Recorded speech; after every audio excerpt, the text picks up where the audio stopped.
Es al revés. Comunicación, redes, política, periodismo. Es al revés. Un podcast original de Radio 10. Con Mariana Moyano. ¿Alguna vez escuchaste el término sextorsión? ¿Te pasó? El nombre de esta práctica más o menos indica de qué se trata.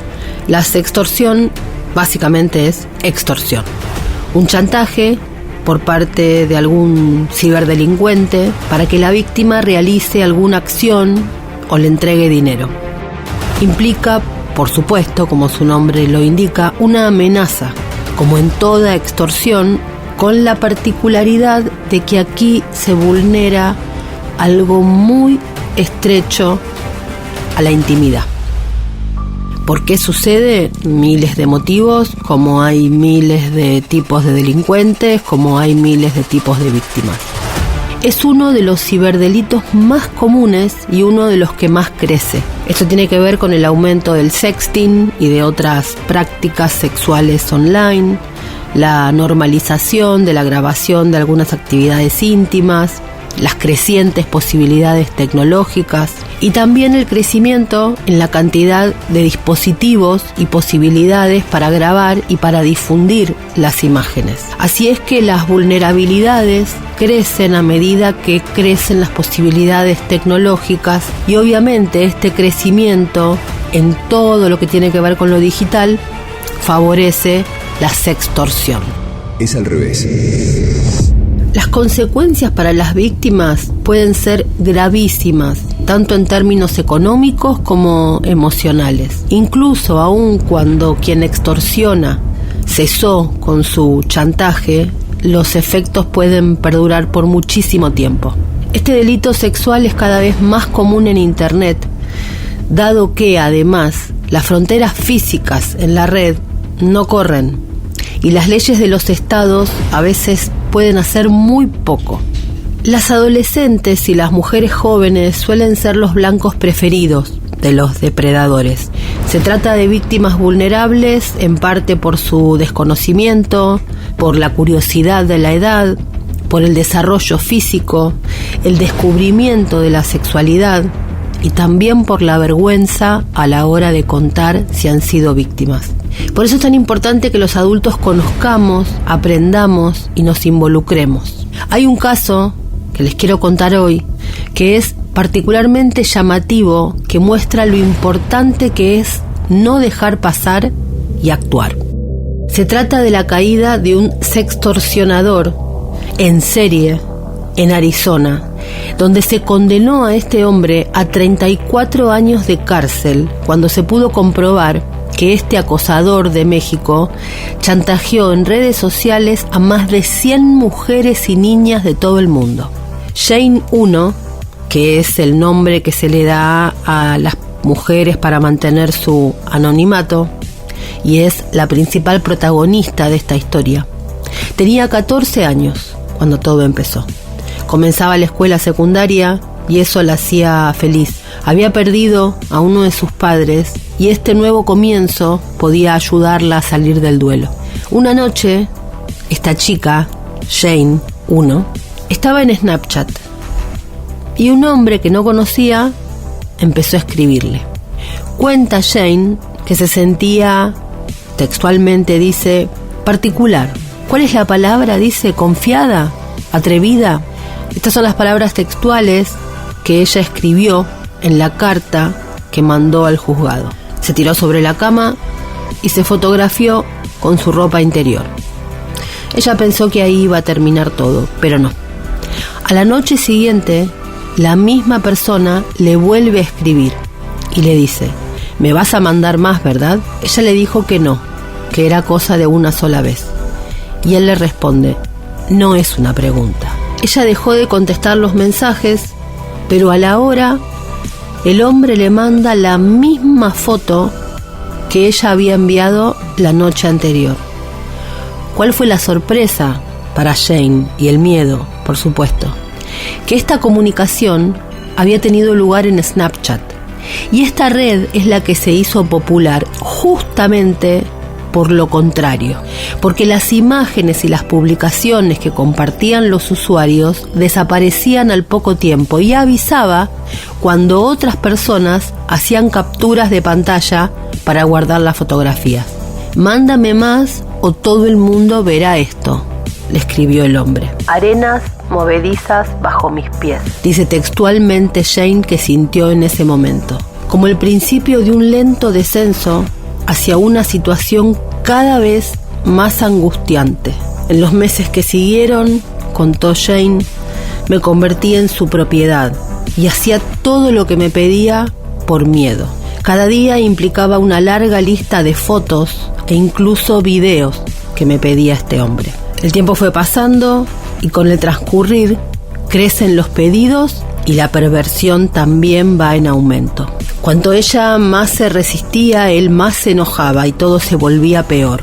Ella dejó de resistirse, pero poco a poco fue ganando su confianza y poco a poco Jane logró que él empezara a darle detalles de su vida, quién era, dónde vivía. 4 meses estuvo así, pero lo logró. Logró saber que su acosador se llamaba Rubén Oswaldo Severino Rosales y que vivía en Monterrey, en el norte de México, a unos 1500 kilómetros de su casa, de la de Jane, en Arizona.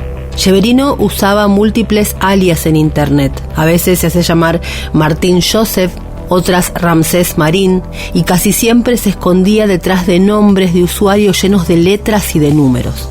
Era mayor de edad. Tenía unos 6 o 7 años más que Jane. En mayo de 2018, los tutores de Jane hicieron la denuncia formal, 6 meses después del primer contacto que tuvo con ella. Para ese momento, la jovencita había dejado de dormir, se había empezado a aislar y se pasaba las noches en vela cumpliendo con lo que este depredador le ordenaba. Un mes más tarde, un análisis forense en el teléfono de Jane Doe 1 reveló que había enviado alrededor de 600 imágenes pornográficas a este acosador. El hombre también la obligaba a hacer llamadas por Skype, que siempre incluían actos sexuales contra la voluntad de la joven. Severino llegó a mostrar su cara durante una de las sesiones y Jane pudo identificarlo luego a partir de imágenes obtenidas por las autoridades en los perfiles de redes sociales y documentos migratorios. Tras verificar su identidad, los agentes llegaron con una orden y pudieron revisar las diferentes cuentas digitales del acosador. La dirección de Hotmail confirmó el rastro de las amenazas por correo que envió a Jane y cómo fue mandando algunas de las imágenes a uno de sus compañeros de escuela. Su usuario de Skype sacó a la luz la larga lista de instrucciones para su víctima. Su perfil de Instagram y de Snapchat los hizo ver que se trataba de un depredador sexual y que Jane no había sido la única. Había un centenar de víctimas en todo el mundo. Para el accionar de estos delincuentes puede haber 2 motivaciones principalmente. Por un lado, la perversión y la violencia machista, claramente, pero además puede haber la intencionalidad vinculada con el dinero, ya sea porque pueden sacarle dinero a las víctimas por la extorsión o por lo que pueden obtener vendiendo las imágenes que logran de estas chicas a sitios de pornografía infantil. Además, y por supuesto no menos importante, está el tema del poder, la sensación de dominar, de poder anular la voluntad del otro y de disponer del cuerpo de alguien más. En México hay alrededor de 400.000 reportes de denuncias al año por pornografía infantil, según estiman las organizaciones civiles que trabajan esta temática. Y la extorsión sexual fue el delito digital más frecuente en el país durante la pandemia, según indica el Consejo Ciudadano para la Seguridad y la Justicia. Este caso de Arizona abrió la caja de Pandora. Decenas de denunciantes pudieron identificar a Severino como su agresor. Se abrieron 5 expedientes simultáneos en otras partes de Estados Unidos y se pudo rastrear su historial delictivo desde 2015. John Doe 2, de California, sufrió acoso desde los 13 años y los abusos de un hombre al que conocía como Rubén. Se extendieron durante 2 años y medio. El sextorsionador usó múltiples plataformas digitales para enviar las imágenes a sus compañeros de clase. Cuando se enteró de que él había dado su teléfono a otro hombre para que también la extorsionara, esta chica intentó suicidarse. Es al revés.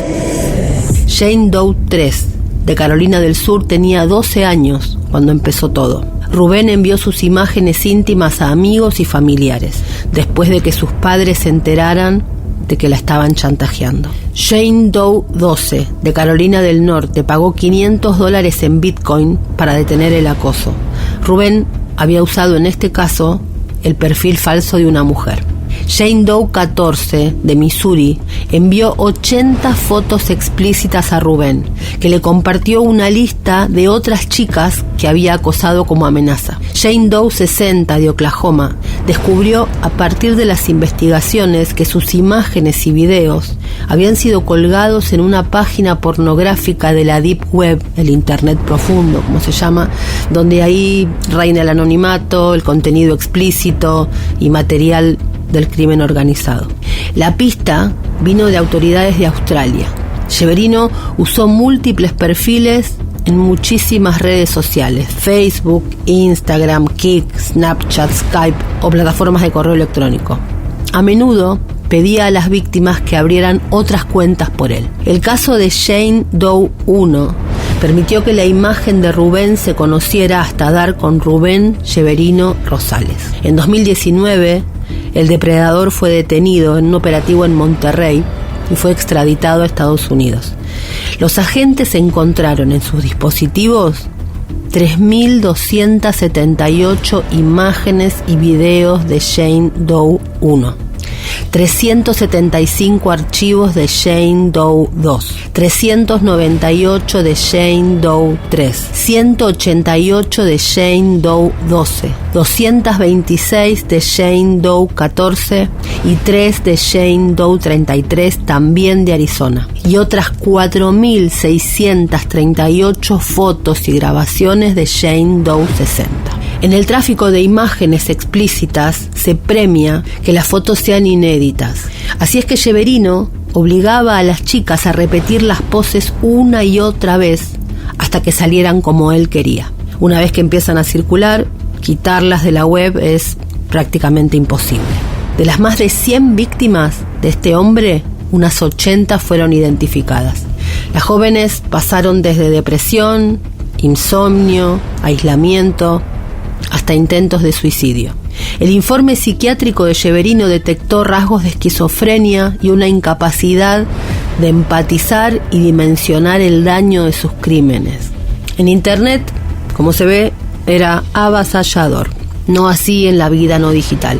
Ahí era un hombre inseguro que arrastró las secuelas de una infancia traumática, con un padre controlador y que solo había tenido contadas experiencias sexuales con algunas primas. La semana pasada, un juez lo condenó a 34 años por producción de pornografía infantil y ciberacoso y ordenó que sea inscripto de por vida en el registro de agresores sexuales.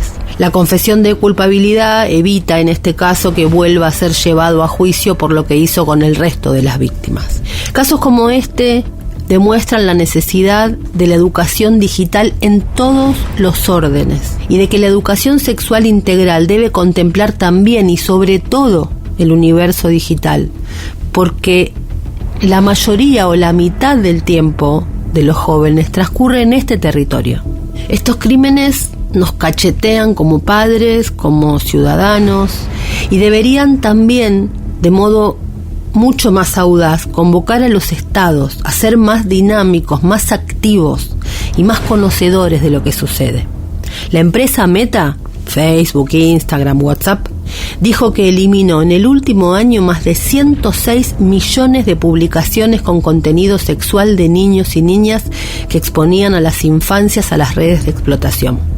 Por eso, lo más importante siempre es creerles a los niños y las niñas y hacerles saber que no están solos. Los padres, acompañar y denunciar, y ejercer y aprender qué es la ciudadanía digital. De no ser por la denuncia, decenas de casos hubieran terminado en un callejón sin salida. Lo que me sucedió me perseguirá por siempre, dice Jane 1. Pero se consuela con que todo lo que pasó sirvió para atrapar a un acosador y conseguir algo de justicia para ella y este centenar de víctimas. Siempre pedir ayuda, y si la víctima es otra persona, poner la oreja para que la víctima pueda pedir ayuda. Tenemos que estar atentos, no dar información adicional en las redes, tener mucho cuidado con nuestra información sensible y la de nuestros hijos. No ceder nunca al chantaje. Los padres y las madres, sin inmiscuirnos de más, preguntar y tratar de saber qué hacen nuestros hijos y nuestras hijas en Internet. Establecer la confianza para que sepan que ante la primera señal nos pueden contar el problema. Si encontramos algo, si lo detectamos, guardar todas las pruebas posibles de cualquier mínimo intento de extorsión. Tener cuidado con lo que se llama el malware, los troyanos, spyware y demás. Cambiar las claves personales en caso de que alguien pueda meterse en nuestro sistema. Si sos víctima, avisar, contalo. Y siempre denunciar, aunque cueste que las autoridades tomen dimensión del problema. Insistir. Cuanto más hablemos del tema, menos sencillo será para los delincuentes. Para este episodio de Es al Revés, tomamos la información del caso de Jane Doe, de la versión México del diario El País. Escuchaste Es al Revés, un podcast original de Radio 10. Conducido por Mariana Moyano. Si te gustó, seguimos con la opción seguir. Coordinación y producción de contenidos: Sebastián Pedrón, Marcelo Figueroa, Fernando Candellas, Martín Castillo, locución, Delfina Cianamea, Mariana González, gráfica Franco Gauna. edición, Jorge de Tesanos. Nos escuchamos en el próximo episodio. Es al Revés.